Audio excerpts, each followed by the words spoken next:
আলহামদুলিল্লাহ ওয়াসসালাতু ওয়াসসালামু আলা রাসূলিল্লাহি আজমাইন। আসসালামু আলাইকুম। What's up guys?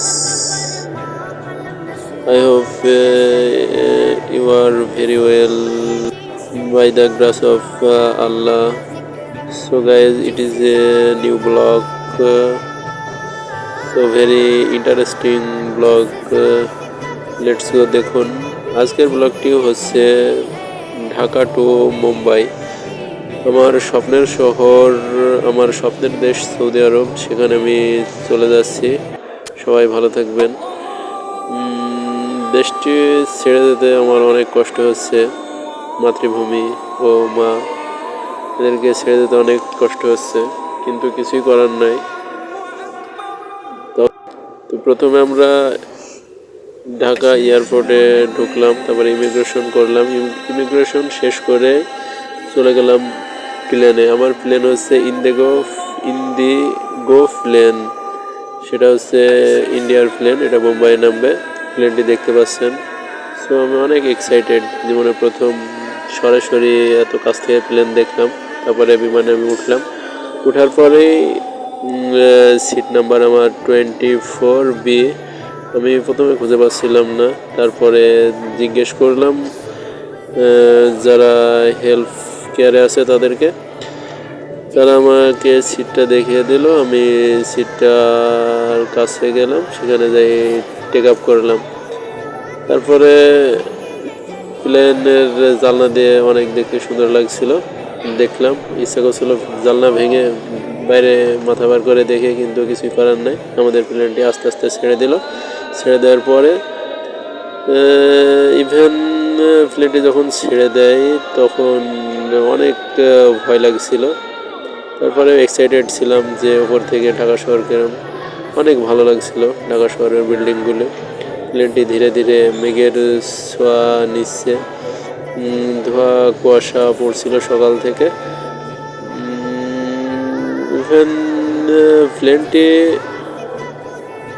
যখন মেঘ বরাবর আসে তখন ধোঁয়াটে হয়, কিন্তু দেখতে থাকুন, কিছুক্ষণ পরেই বিষয়টা একবারে ক্লিয়ার হয়ে যাবে।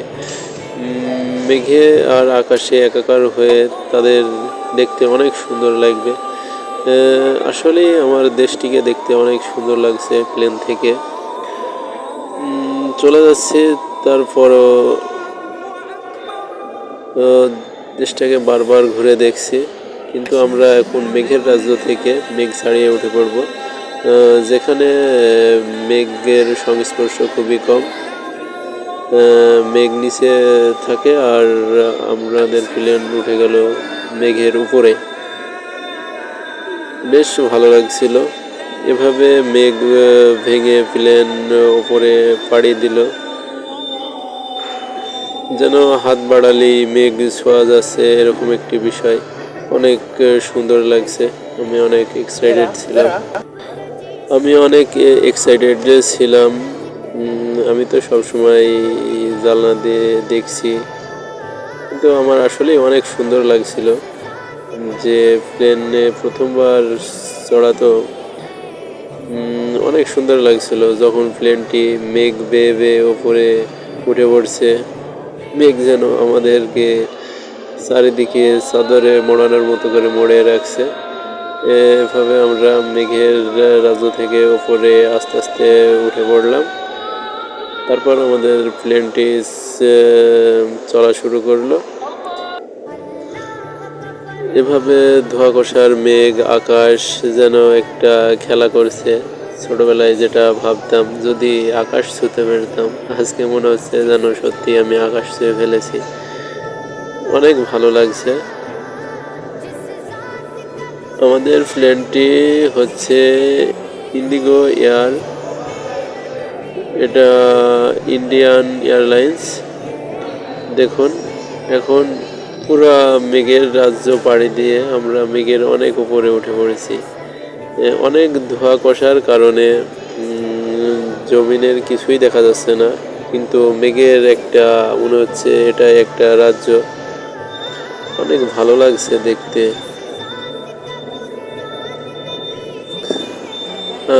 আমার পাশে তাদের সাথে পরিচিত হলাম, তারাও এই একইভাবে সৌদি আরবে যাচ্ছিল।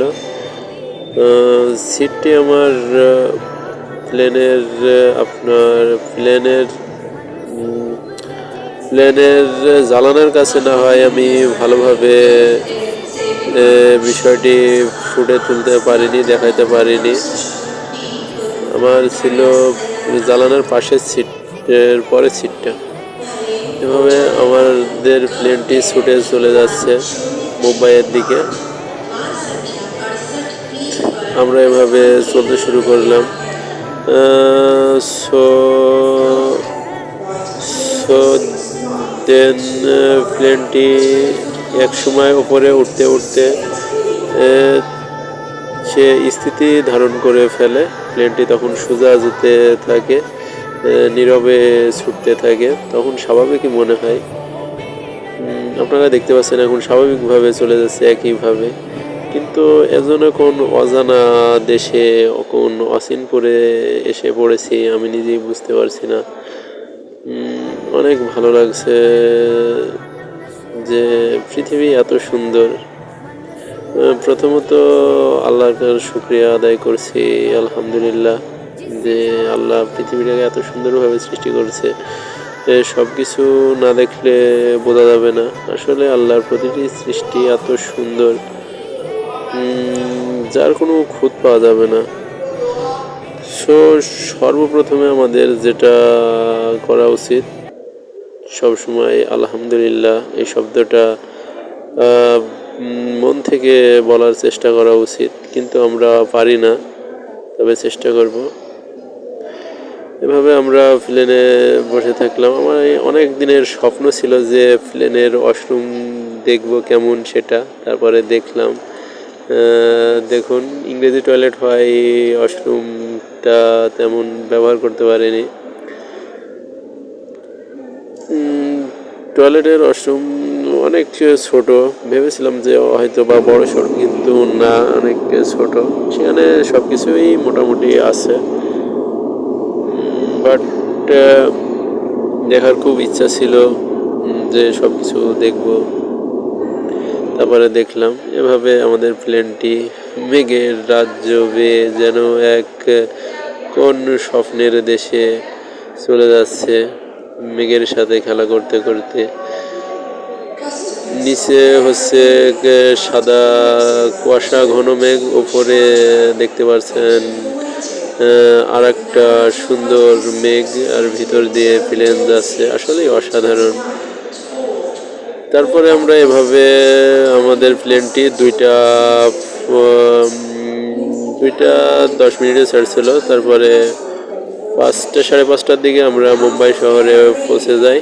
দেখুন, মুম্বাই শহর আর ঢাকার মধ্যে কিছুটা বিল্ডিং একই রকম লাগছে, কিন্তু মুম্বাই শহরটি আসলে অনেক বড়, ঘনবস্তিবহুল শহর। আমাদের প্লেনটি ল্যান্ড করছে মুম্বাই ইন্টারন্যাশনাল এয়ারপোর্টে। এয়ারপোর্টটি অনেক বড়। ল্যান্ড করার সময় অনেক ভয় লাগছিল যে কেমনভাবে পড়ে যায় কিনা। তারপরে স্বাভাবিকভাবেই আল্লাহর রহমতে প্লেনটি ল্যান্ড করলো। আপনারা যারা প্লেন দেখেননি বা কিভাবে কি করে, আপনারা দেখছেন প্লেনের পাখা পুরাই দুমড়িয়ে ফেলছে, সেটা যাতে বাতাস প্রতিহত করতে পারে। এভাবে প্লেনটি ধীরে ধীরে টার্মিনালে পৌঁছে যায়। আমরা টার্মিনাল থেকে এক্সিট হই। এক্সিট হওয়ার পরে মুম্বাই এয়ারপোর্টে যাই। মুম্বাই এয়ারপোর্টটি আসলে অনেক সুন্দর এবং অনেক বড়। দেখতে পাচ্ছেন এই যে লিফট সিঁড়ি, হয়তো বা 2 তলা পর্যন্ত হবে। তো গাইজ, এখানেই শেষ করলাম।